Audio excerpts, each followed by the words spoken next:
1990s. Alam nyo, ang isa sa sikat na burger joint noon sa Timog Avenue, Quezon City ay ang Dairitz. At noong April 25, mga 7 p.m., dito sa Dairitz plano sana mag-hangout na magkasintang sina Cochise at B-Bomb. Pareho silang estudyante ng University of the Philippines at malapit na mag-graduate sa kolehiyo. Pero papasok pa lang sila sa burger house, hinarang agad sila ng mga armadong lalaki.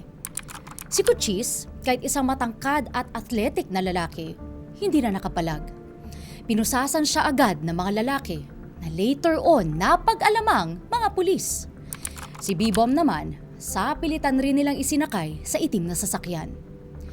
Walang kaalam-alam ang magkasintahan kung bakit sila hinuhuli ng mga pulis. Noong mga panahon yun, hindi rin uso ang CCTV sa mga restaurant kahit sa kalsada. Kaya hindi madaling matrace kung sino kumuha sa kanila at saan sila dinala. Naging laman din ng dyaryo ang mukha ni Cochise at B-Bomb. Pero inabot pa rin ng 2 buwan bago sila nahanap. At nang mahanap sila, nakita ang kanilang inaagnas ng bangkay sa magkahiwalay na lote sa probinsya ng Pampanga.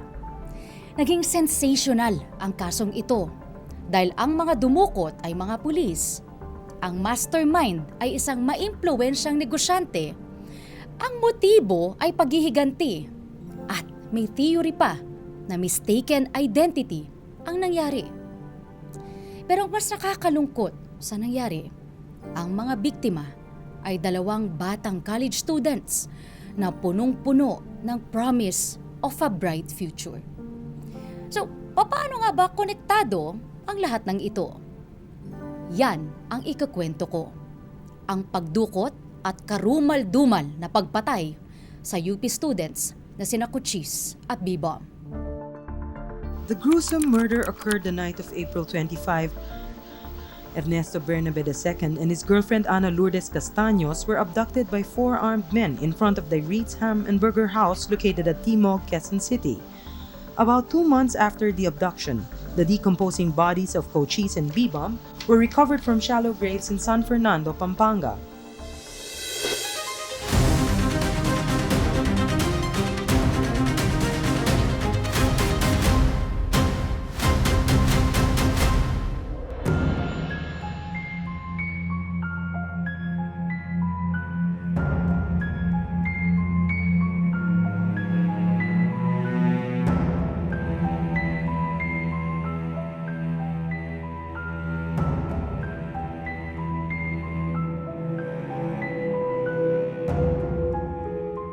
So, di ba sabi natin, may bright future ang dalawa.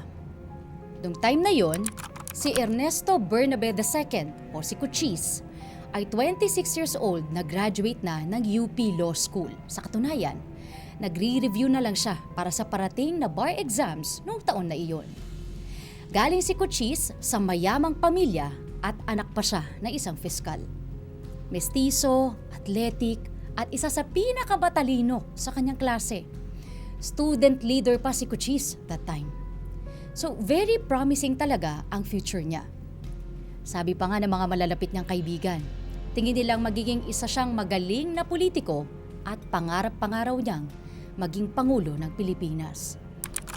Ang kanyang girlfriend naman, si Ana Lourdes Castaños o si B-Bomb, ay graduating student sa UP College of Mass Communication.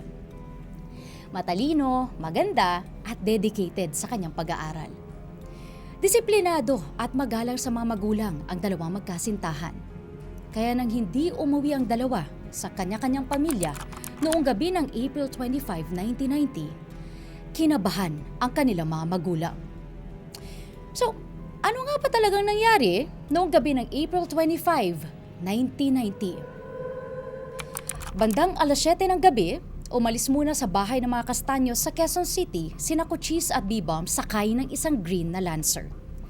Pumunta ang 2 sa Dairitz Burger House sa Timog Avenue dahil malapit lang ito sa bahay ng mga Castaños.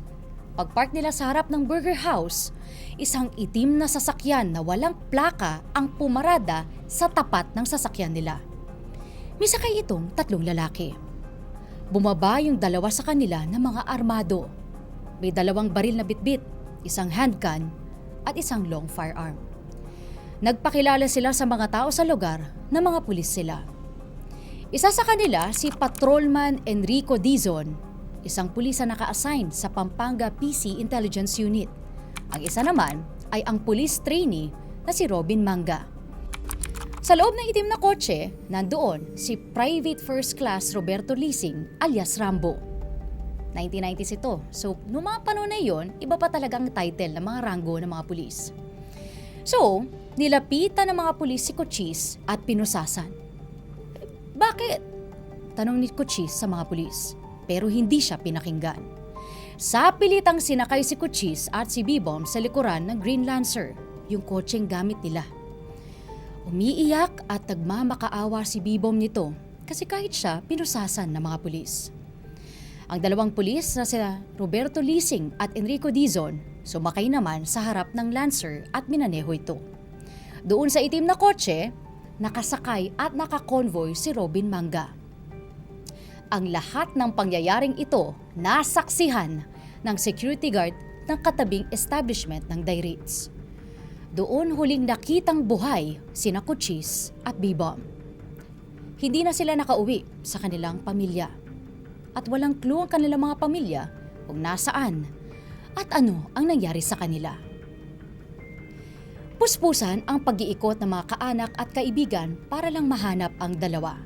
Noong mga panahon na ito, hindi pa usong social media at hindi rin laganap ang paggamit ng CCTV sa mga daan at mga restaurant, kaya pahirapan ang paghahanap ng impormasyon kung ano nga bang nangyari kina Cochise at Bebom. Napunta na rin sa mga front page ng mga newspapers ang mukha ni na Cochise at Bebom, kaya kumalat na sa buong bansa na nawawala sila. At para mapabilis ang dating na impormasyon, nagbigay na rin ng pabuya ang kanilang pamilya para sa sino mang makapagtuturo sa kinaroroonan ng dalawa. Hanggang sa nakarating na nga ang paghahanap nila sa Dairitz Burger House. Doon, nagkaroon sila ng pag-asa nang sabihin sa kanila ng security guard ang nasaksihan niyang pag-aresto sa dalawang tao noong gabing mawala si Cochise at Bebom. Pero eventually, dead end itong impormasyon na ito. Hindi pa rin mahanap ang dalawang estudyante dahil walang plate number ang sasakyan na gamit ng mga sinasabing pulis na umaresto sa kanila. Pero syempre hindi sumuko ang mga kaanak at patuloy ang apela sa media at sa publiko. Tuloy pa rin ang panawagan nila. Ang break sa kaso ay nangyari matapos ang 2 buwan na paghahanap. June 21, 1990. 2 security guards ang pumunta sa opisina ni Rosie Bernabe, ang ina ni Cochise. May impormasyon daw sila tungkol sa kanyang anak. Sabi nila, kakilala nila ang taong nakakita ng patayin sina Cochise at Bebom sa isang warehouse sa Pampanga. At ang testigong sinasabi nila ay si Raul Morales. Si Raul ay isang pahinante o truck driver sa isang LPG dealership na pag-aari ng businessman na si Robert Lising at ng kinakasama nito na si Ligaya Fausto. Agad sinundan ng otoridad ang lead na ito sa kaso. At dinala sila nito sa isang warehouse sa San Fernando, Pampanga. June 25, 1990. Nahukay ang inaagnas ng bangkay ni Cochise sa isang bakanteng lote ilang metro lang ang layo mula sa warehouse na pag-aari ng kinakasama ni Roberto Lising. Kinabukasan naman, si Bebom ang nahanap. Nahukay rin ang kanyang katawan, ilang metro lang ang layo kung saan natagpuan ang bangkay ni Cochise. Lumabas sa autopsy na 7 beses pinagsasaksak sa dibdib at tiyan si Cochise bago siya ginilitan. Nakita rin na nakatali ng alambre ang kanyang kamay at paa at nakabalot ng tela ang kanyang muka. Si Bebom naman, severe hemorrhage secondary to 2 stab wounds sa dibdib ang ikinamatay. Nakakapangilabot at nakakapanlumo at hindi matanggap na mga kaanak ng dalawa ang nangyari sa kanila, lalo na't mababait, masunurin at masisipag na anak sina Cochise at Bebom. Hustisya ang sigaw ng kanilang mga pamilya at mga kaibigan. So ang tanong nating lahat, sino bang nasa likod ng krimen na ito at bakit sila pinatay? At dahil naging celebrated case ito sa media at publiko, may iba-ibang theory ang lumabas. May nagsabing biktima daw ng hulidap ang dalawa at meron namang nagsabi na baka raw dahil sa hinihinalang aktivista sila. At meron namang iba ang nagsasabing droga daw ang dahilan. Pero luminaw ang mga nangyari matapos ikwento ng testigong si Morales ang nangyari noong gabing dalhin sa warehouse ang dalawang estudyante. April 26, 1990. Mga alas 2 sa madaling araw nang dalhin ng mga pulis si Cochise at B-Bomb sa warehouse sa Pampanga. Sa testimonya ni Morales na pahinante sa warehouse, siya pa mismo ang nagbukas ng gate para makapasok ang dalawang sasakyan, isang itim at isang green na sasakyan na match naman sa kotse ni Cochise at B-Bomb. Unang bumaba sa sasakyan si Roberto Lising at sinundan siya ng isang Felimon Garcia na may dala namang pala. Mamaya sasabihin ko sa inyo kung sino sa Felimon Garcia. Ang sunod na binaba ay sina Cochise at B-Bomb mula naman doon sa itim na sasakyan. Pinaghiwalay nila ang dalawa. Si Cochise, dinala ni Lising at Dizon sa isang lugar sa warehouse. Si B-Bomb naman, hiniwalay naman ni Manga. Kinuha raw ni Lising ang alambreng sampayan sa likod ng sleeping quarters. At ito ang ginamit na pangtali sa kamay at paa ni Cochise at binalutan din siya ng damit sa muka. Nakita rin ni Morales ang pagpasok sa gate ng warehouse ng isang lalaki at ito'y dumiretso naman kay B-Bomb habang tinatali ng wire ang mga kamay ni Cochise. Narinig ni Morales na nagmamakaawa si B-Bomb doon sa lalaki at sinabing, "Uncle, parang awa mo naman. Wala naman po kaming kasalanan." Pero hindi raw pinansin nung lalaki. Doon naman sa isang bahagi ng warehouse kung saan dinala si Cochise, pinagtulungan ni Lising at Dizon na saksakin ang estudyante. 7 beses sa tiyan at dibdib. At kahit nakahadusay ng biktima, ay hindi pa rin sila tumigil at ginilitan pa siya. Nang makita nang wala ng buhay si Cochise, tsaka dinala sa lote sa likuran ng warehouse at binaon sa mababaw na hukay ang bata. Si B-Bomb naman, sinakay ni Lising at Garcia sa green na kotse at dinala sa isang bakanting lote na 2 kilometrong layo mula dun sa warehouse. Doon siya pinagsasaksak at doon siya binaon sa lupa. So sino yung tinawag na uncle ni B-Bomb? Kalaunan napag-alaman na siya si Rodolfo Manalili. So paano nga ba konektado si Manalili kila Cochise at B-Bomb? Si Rodolfo Manalili ay isang mayamang negosyante sa Pampanga. Kapatid niya ang isang Delphine Manalili. Si Delphine Manalili naman ay estranged husband ng isang Joy Castaños Manalili. At si Joy ay tita ni B-Bomb Castaños. Nag-umpisa ang lahat sa isang birthday party. Sabi nila, yung birthday party na ito ay sinabing ginanap sa bahay ng mga magulang ni B-Bomb. Nagkaroon daw ng insidente kung saang nabaril at napatay si Delphine, yung kapatid ni Rodolfo Manalili, at isa raw sa nakasaksi dun sa krimen ay si B-Bomb. So medyo nagigets yun na ba yung connection nila? Ang sabi pa nga nila, ang sospek umano sa pagpatay kay Delphine ay isang Robert Herrera na kinakasama noon ni Joy Castaños Manalili. Gusto raw ni Rodolfo na mahuli ang pumatay sa kapatid niya, kaya humingi raw ito ng tulong sa isang kaibigan na taga Pampanga rin. At ito, si Felimon Garcia. Naalala niyo kanina yung sinabi ni Morales na may isa pang taong bumaba sa kotse sa warehouse nung dinala nila si Cochise at B-Bomb? Yan, si Felimon Garcia, ang kaibigan ni Rodolfo. Kinausap ni Rodolfo Manalili si Garcia para kumontak ng mga pulis na pwedeng mag-aresto kay Herrera. Si Garcia, pinakilala naman si Manalili sa mga pulis na sina Patrolman Lising, Patrolman Dizon at Police Trainee Manga. Pinangakuan sila ni Manalili na babayaran ng 50,000 pesos para manmanan si Herrera sa bahay ng mga Castaños sa Quezon City. Noong mga panahon na ito, ay malaking halaga na ang 50,000 pesos. At noong gabi nga ng April 25, 1990, sinundan ng grupo ni Lising, Dizon, Garcia at Manga ang isang lalaki at isang babae na lumabas mula sa bahay ng kanilang binabantayan. At ito si Cochise at B-Bomb. Ang dalawa ay nakarating nga sa may Ritz kung saan sila dinukot ng mga lalaki.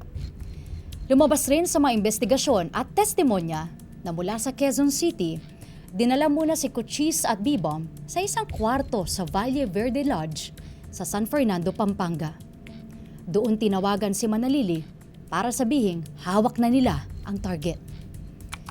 Alas 11 ng gabi ng April 25 nang makarating sa motel si Manalili. Ang bumungad sa kanya ay ang pamangkin na si B-Bomb kasamang kasintang si Cochise na parehong nakatape ang mga mata at bibig. Kinabukasan, April 26, mga alas 2 sa madaling araw, dinala ang magkasintahan sa warehouse sa Pampanga. Dahil sa sworn statement ni Raul Morales, isa-isa nang pinaghahanap ng mga pulis ang mga nasa likod ng krimen.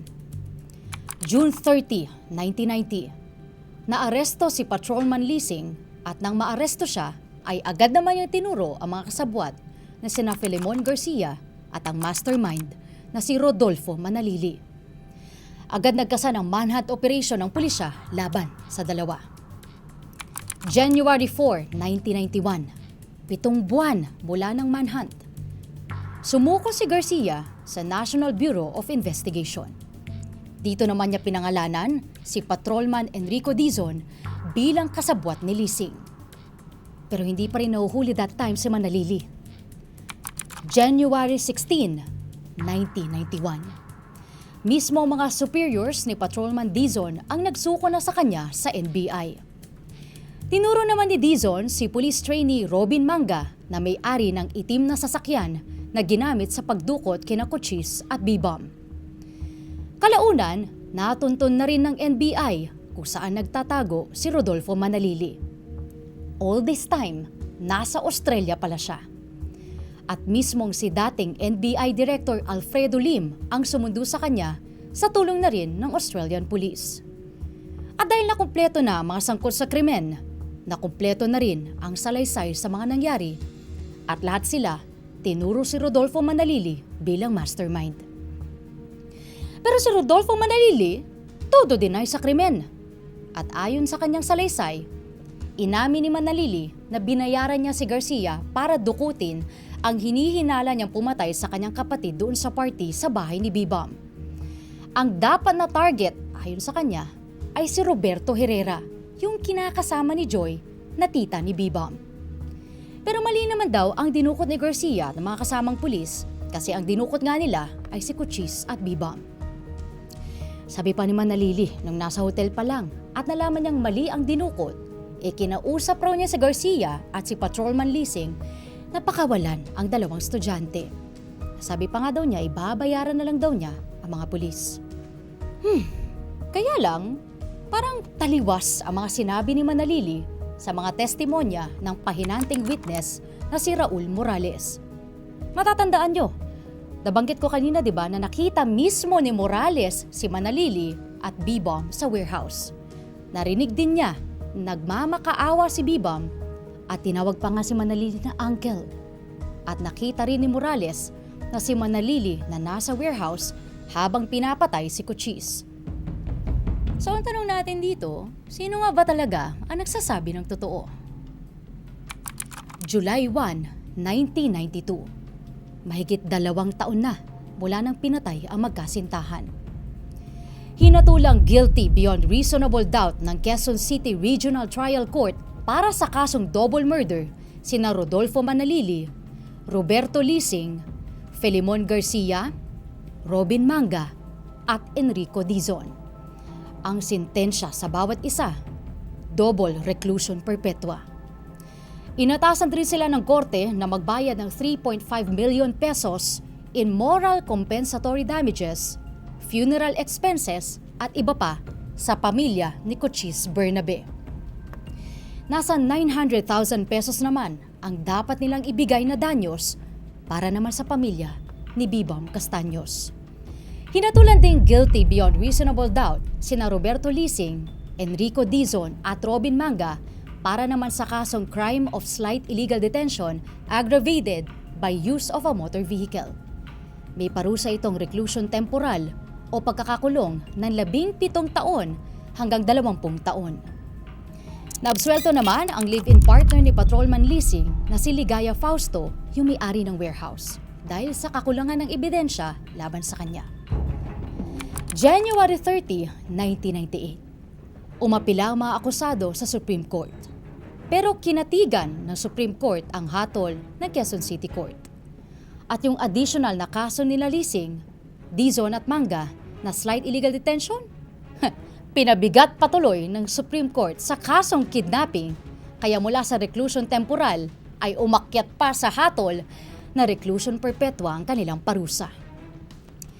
Fast forward tayo sa March 26, 2009. 17 years mula nang mahatulan sila ng korte. Laking gulat at dismaya ng mga kamag-anak at kaibigan ni Cochise at Bebam nang mabalitaan nilang makakalaya si Rodolfo Manalili. Lumabas sa news media na binigyan ni dating Pangulong Gloria Arroyo ng executive clemency ang mastermind na si Manalili. Ito'y dahil daw sa rekomendasyon ng Board of Pardons and Parole. Kahit ilang mga senador ay nagulat dito sa desisyon. Naghain pa nga ng resolusyon noon para maimbestigahan ang galaw na ito ng Board of Pardons and Parole. Pero sa huli, nabigyan ng clemency at nakalabas sa kulungan si Manalili. Sa mga interview si Manalili sa media, pilit pa rin niyang sinasabi na inosente siya at hindi talaga niya pinapatay si Cochise at Bebam.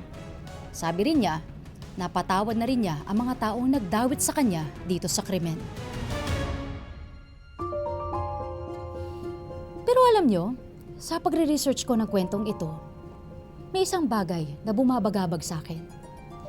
Kung totoo ang sinasabi ng testigo na nakita niya si Manalili sa warehouse kung saan pinatay sina Cochise at Bebam, at ang claim ni Manalili na hindi sila ang target kundi yung dating kinakasama ni Joy Castaños, bakit pa rin pinatay si Cochise at Bebam?